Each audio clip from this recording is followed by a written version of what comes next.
Chapter 3. Human Factors. Introduction. Human factors is a broad field that examines the interaction between people, machines, and the environment for the purpose of improving performance and reducing errors. As aircraft became more reliable and less prone to mechanical failure, the percentage of accidents related to human factors increased.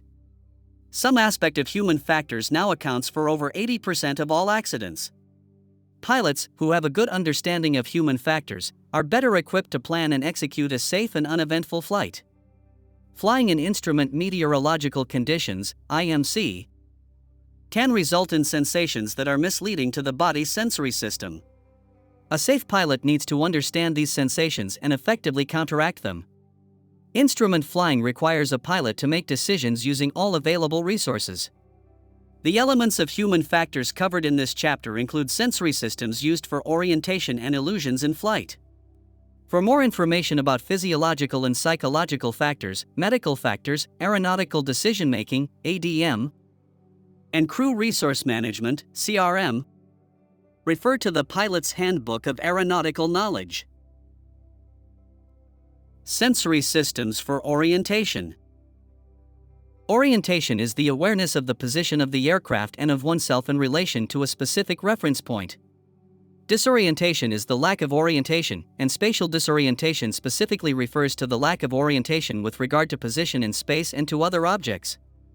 Orientation is maintained through the body's sensory organs in three areas: visual, vestibular, and postural. The eyes maintain visual orientation.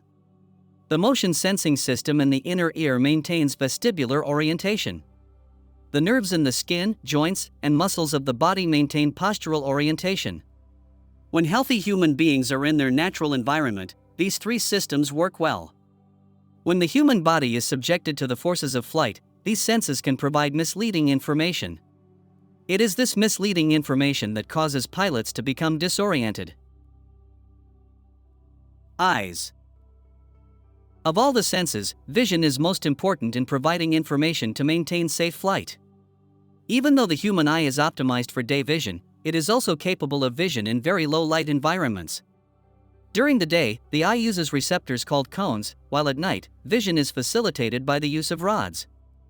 Both of these provide a level of vision optimized for the lighting conditions that they were intended. That is, cones are ineffective at night and rods are ineffective during the day. Rods, which contain rhodopsin, called visual purple, are especially sensitive to light, and increased light washes out the rhodopsin, compromising the night vision. Hence, when strong light is momentarily introduced at night, vision may be totally ineffective as the rods take time to become effective again in darkness.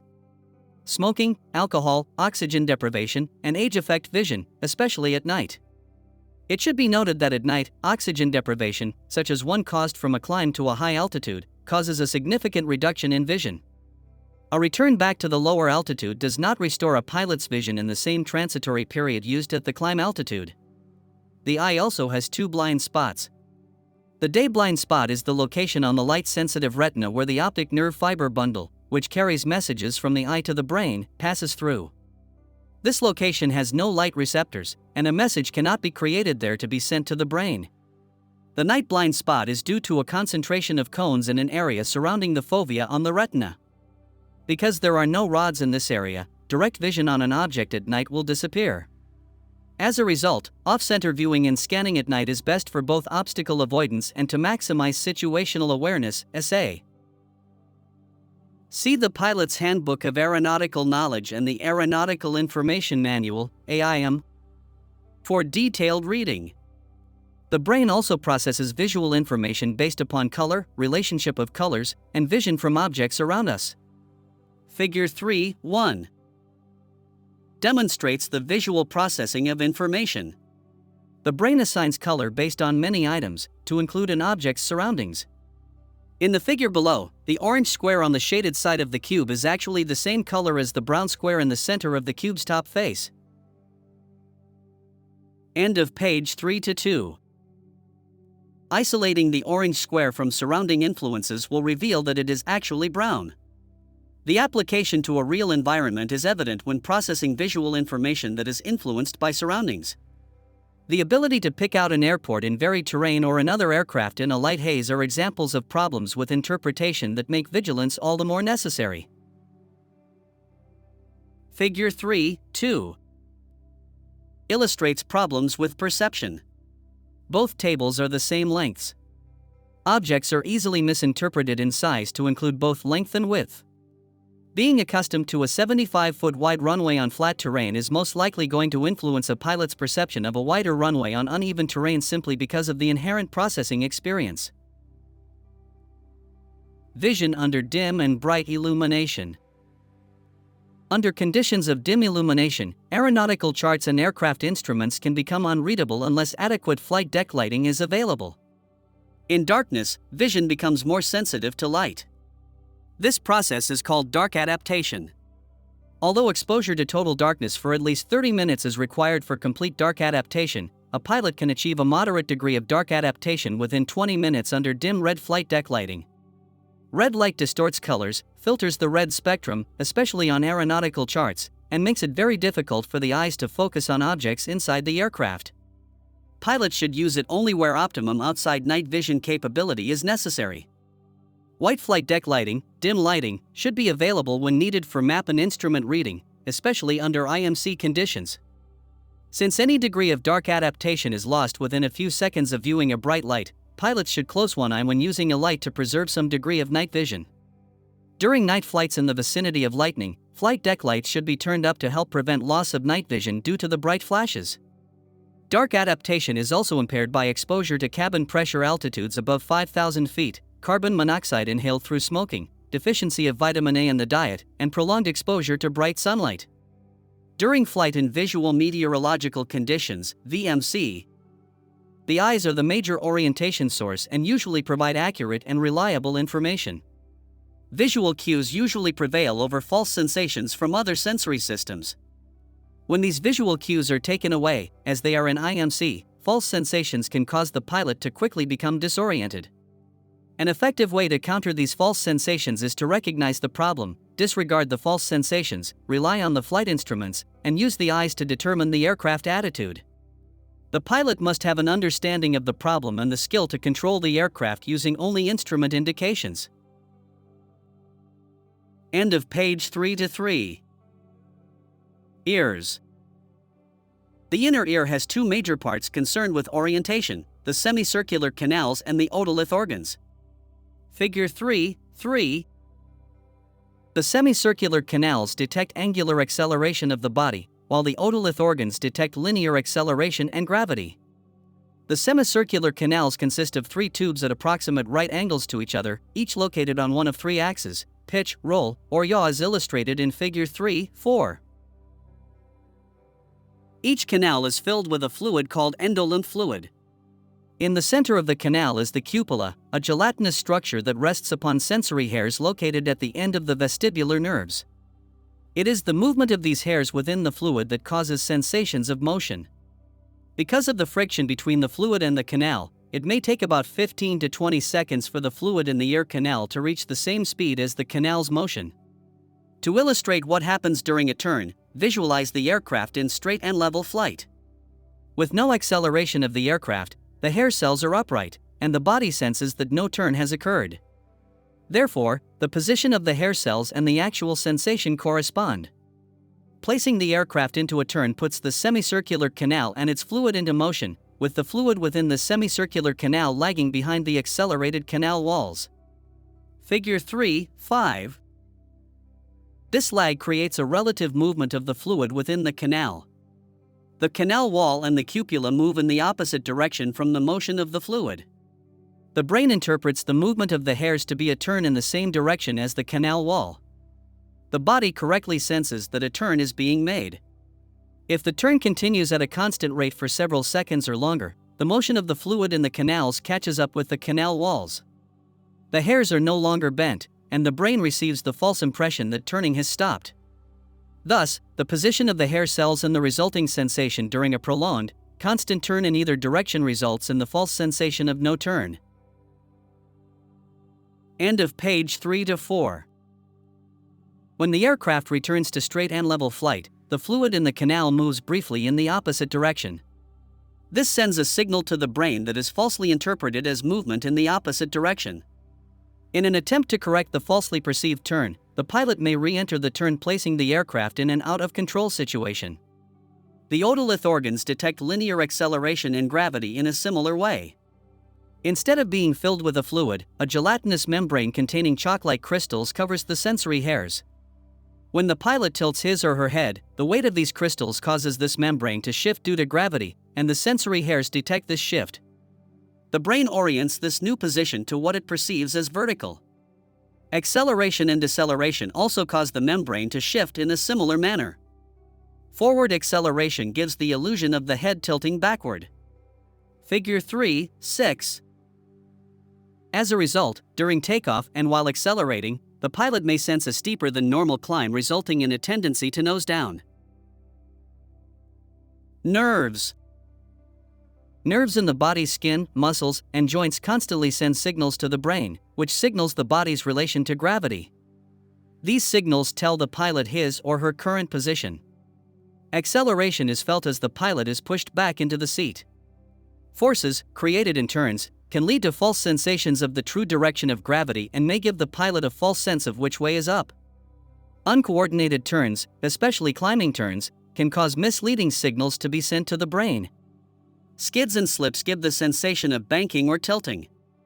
Turbulence can create motions that confuse the brain as well. Pilots need to be aware that fatigue or illness can exacerbate these sensations and ultimately lead to subtle incapacitation. Illusions leading to spatial disorientation. The sensory system responsible for most of the illusions leading to spatial disorientation is the vestibular system. Visual illusions can also cause spatial disorientation. Vestibular illusions. The leans. A condition called the leans can result when a banked attitude, to the left for example, may be entered too slowly to set in motion the fluid in the roll semicircular tubes. Figure 3.5. An abrupt correction of this attitude sets the fluid in motion, creating the illusion of a banked attitude to the right. The disoriented pilot may make the error of rolling the aircraft into the original left banked attitude, or if level flight is maintained, feel compelled to lean in the perceived vertical plane until this illusion subsides. End of page 3 to 5. Coriolis Illusion. The Coriolis illusion occurs when a pilot has been in a turn long enough for the fluid in the air canal to move at the same speed as the canal. A movement of the head in a different plane, such as looking at something in a different part of the flight deck, may set the fluid moving and create the illusion of turning or accelerating on an entirely different axis. This action causes the pilot to think the aircraft is doing a maneuver that it is not. The disoriented pilot may maneuver the aircraft into a dangerous attitude in an attempt to correct the aircraft's perceived attitude. For this reason, it is important that pilots develop an instrument crosscheck or scan that involves minimal head movement. Take care when retrieving charts and other objects in the flight deck. If something is dropped, retrieve it with minimal head movement and be alert for the Coriolis illusion. Graveyard spiral. As in other illusions, a pilot in a prolonged coordinated, constant rate turn will have the illusion of not turning. During the recovery to level flight, the pilot experiences the sensation of turning in the opposite direction. The disoriented pilot may return the aircraft to its original turn. Because an aircraft tends to lose altitude in turns unless the pilot compensates for the loss in lift, the pilot may notice a loss of altitude. The absence of any sensation of turning creates the illusion of being in a level descent. The pilot may pull back on the controls in an attempt to climb or stop the descent. This action tightens the spiral and increases the loss of altitude, hence, this illusion is referred to as a graveyard spiral. Figure 3.7. At some point, this could lead to a loss of control by the pilot. Somatographic illusion. A rapid acceleration, such as experienced during takeoff, stimulates the otolith organs in the same way as tilting the head backwards. This action creates the somatographic illusion of being in a nose-up attitude, especially in situations without good visual references. The disoriented pilot may push the aircraft into a nose-low or dive attitude. A rapid deceleration by quick reduction of the throttles can have the opposite effect, with the disoriented pilot pulling the aircraft into a nose-up or stall attitude. Inversion illusion. An abrupt change from climb to straight and level flight can stimulate the otolith organs enough to create the illusion of tumbling backwards or inversion illusion. The disoriented pilot may push the aircraft abruptly into a nose-low attitude, possibly intensifying this illusion. Elevator illusion. An abrupt upward vertical acceleration, as can occur in an updraft, can stimulate the otolith organs to create the illusion of being in a climb. This is called elevator illusion. The disoriented pilot may push the aircraft into a nose-low attitude.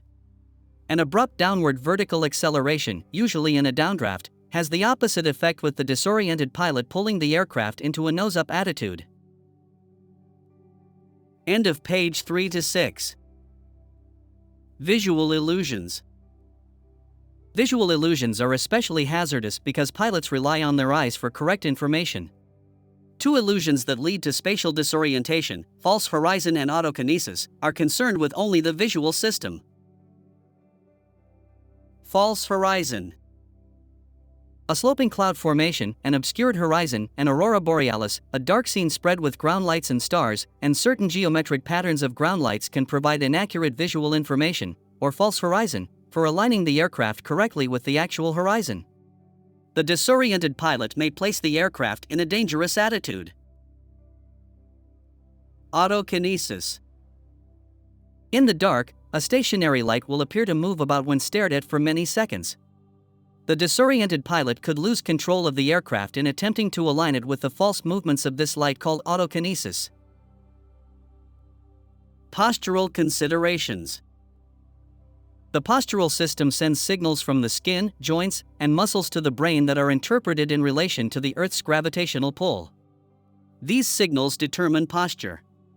Inputs from each movement update the body's position to the brain on a constant basis. Seat of the pants flying is largely dependent upon these signals. Used in conjunction with visual and vestibular clues, these sensations can be fairly reliable. However, because of the forces acting upon the body in certain flight situations, many false sensations can occur due to acceleration forces overpowering gravity. Figure 3.8. These situations include uncoordinated turns, climbing turns, and turbulence. Demonstration of spatial disorientation. There are a number of controlled aircraft maneuvers a pilot can perform to experiment with spatial disorientation. While each maneuver normally creates a specific illusion, any false sensation is an effective demonstration of disorientation. Thus, even if there is no sensation during any of these maneuvers, the absence of sensation is still an effective demonstration in that it shows the inability to detect bank or roll. There are several objectives in demonstrating these various maneuvers. 1. They teach pilots to understand the susceptibility of the human system to spatial disorientation. 2. They demonstrate that judgments of aircraft attitude based on bodily sensations are frequently false. 3. They help lessen the occurrence and degree of disorientation through a better understanding of the relationship between aircraft motion, head movements, and resulting disorientation. 4. They help instill a greater confidence in relying on flight instruments for assessing true aircraft attitude. End of page 3 to 7. A pilot should not attempt any of these maneuvers at low altitudes or in the absence of an instructor pilot or an appropriate safety pilot. Climbing while accelerating. With the pilot's eyes closed, the instructor pilot maintains approach airspeed in a straight and level attitude for several seconds, and then accelerates while maintaining straight and level attitude. The usual illusion during this maneuver, without visual references, is that the aircraft is climbing. Climbing while turning. With the pilot's eyes still closed and the aircraft in a straight and level attitude, the instructor pilot now executes, with a relatively slow entry, a well-coordinated turn of about 1.5 positive g, approximately 50 degrees bank, 490 degrees. While in the turn, without outside visual references and under the effect of the slight positive g, the usual illusion produced is that of a climb. Upon sensing the climb, the pilot should immediately open the eyes and see that a slowly established, coordinated turn produces the same feeling as a climb. Diving while turning. Repeating the previous procedure, with the exception that the pilot's eyes should be kept closed until recovery from the turn is approximately one-half completed, can create this sensation. With the eyes closed, the usual illusion is that the aircraft is diving. Tilting to right or left. While in a straight and level attitude, with the pilot's eyes closed, the instructor pilot executes a moderate or slight skid to the left with wings level. This creates the illusion of the body being tilted to the right. The same illusion can be sensed with a skid to the right with wings level, except the body feels it is being tilted to the left. Reversal of motion. This illusion can be demonstrated in any of the three planes of motion. While straight and level, with the pilot's eyes closed, the instructor pilot smoothly and positively rolls the aircraft to approximately a 45 degrees bank attitude. This creates the illusion of a strong sense of rotation in the opposite direction. After this illusion is noted, the pilot should open his or her eyes and observe that the aircraft is in a banked attitude. Diving or rolling beyond the vertical plane. This maneuver may produce extreme disorientation. While in straight and level flight, the pilot should sit normally, either with eyes closed or gaze lowered to the floor. The instructor pilot starts a positive, coordinated roll toward a 30 degrees or 40 degrees angle of bank. As this is in progress, the pilot tilts his or her head forward, looks to the right or left, then immediately returns his or her head to an upright position. The instructor pilot should time the maneuver so the roll is stopped as the pilot returns his or her head upright. An intense disorientation is usually produced by this maneuver, and the pilot experiences the sensation of falling downward into the direction of the roll. In the descriptions of these maneuvers, the instructor pilot is doing the flying, but having the pilot do the flying can also be a very effective demonstration. The pilot should close his or her eyes and tilt their head to one side. The instructor pilot tells the pilot what control inputs to perform. The pilot then attempts to establish the correct attitude or control input with eyes closed and head tilted. While it is clear the pilot has no idea of the actual attitude, he or she will react to what the senses are saying. After a short time, the pilot will become disoriented, and the instructor pilot then tells the pilot to look up and recover. The benefit of this exercise is the pilot experiences the disorientation while flying the aircraft. Coping with spatial disorientation. To prevent illusions and their potentially disastrous consequences, pilots can 1. Understand the causes of these illusions and remain constantly alert for them. Take the opportunity to understand and then experience spatial disorientation illusions in a device, such as a Barani chair, a Vertigan, or a virtual reality spatial disorientation demonstrator. 2. Always obtain and understand pre-flight weather briefings. 3. Before flying in marginal visibility, less than 3 miles, or where a visible horizon is not evident, such as flight over open water during the night, obtain training and maintain proficiency in airplane control by reference to instruments. 4. Do not continue flight into adverse weather conditions or into dusk or darkness unless proficient in the use of flight instruments. If intending to fly at night, maintain night flight currency and proficiency. Include cross-country and local operations at various airfields. 5. Ensure that when outside visual references are used, they are reliable, fixed points on the Earth's surface. 6. Avoid sudden head movement, particularly during takeoffs, turns, and approaches to landing. 7. Be physically tuned for flight into reduced visibility. Ensure proper rest, adequate diet, and, if flying at night, allow for night adaptation. Remember that illness, medication, alcohol, fatigue, sleep loss, and mild hypoxia are likely to increase susceptibility to spatial disorientation. 8. Most importantly, become proficient in the use of flight instruments and rely upon them. Trust the instruments and disregard your sensory perceptions. End of page 3-8. The sensations that lead to illusions during instrument flight conditions are normal perceptions experienced by pilots. These undesirable sensations cannot be completely prevented, but through training and awareness, pilots can ignore or suppress them by developing absolute reliance on the flight instruments. As pilots gain proficiency in instrument flying, they become less susceptible to these illusions and their effects. Optical illusions. Of the senses, vision is the most important for safe flight. However, various terrain features and atmospheric conditions can create optical illusions. These illusions are primarily associated with landing. Since pilots must transition from reliance on instruments to visual cues outside the flight deck for landing at the end of an instrument approach, it is imperative they be aware of the potential problems associated with these illusions and take appropriate corrective action. The major illusions leading to landing errors are described below. Runway width illusion. A narrower than usual runway can create an illusion the aircraft is at a higher altitude than it actually is, especially when runway length to width relationships are comparable. Figure 3, 9a. The pilot who does not recognize this illusion will fly a lower approach with the risk of striking objects along the approach path or landing short. A wider than usual runway can have the opposite effect with the risk of leveling out high and landing hard or overshooting the runway.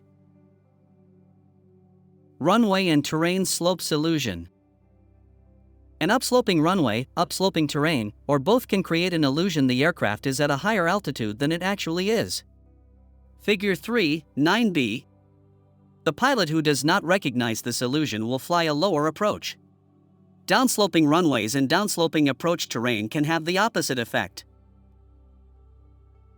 Featureless terrain illusion. An absence of surrounding ground features, as in an overwater approach, over darkened areas, or terrain made featureless by snow, can create an illusion the aircraft is at a higher altitude than it actually is. This illusion, sometimes referred to as the black hole approach, causes pilots to fly a lower approach than is desired. Water refraction. Rain on the windscreen can create an illusion of being at a higher altitude due to the horizon appearing lower than it is. This can result in the pilot flying a lower approach. Haze. Atmospheric haze can create an illusion of being at a greater distance and height from the runway. As a result, the pilot has a tendency to be low on the approach. Conversely, extremely clear air, clear bright conditions of a high-altitude airport, can give the pilot the illusion of being closer than he or she actually is, resulting in a high approach that may cause an overshoot or go around. The diffusion of light due to water particles on the windshield can adversely affect depth perception.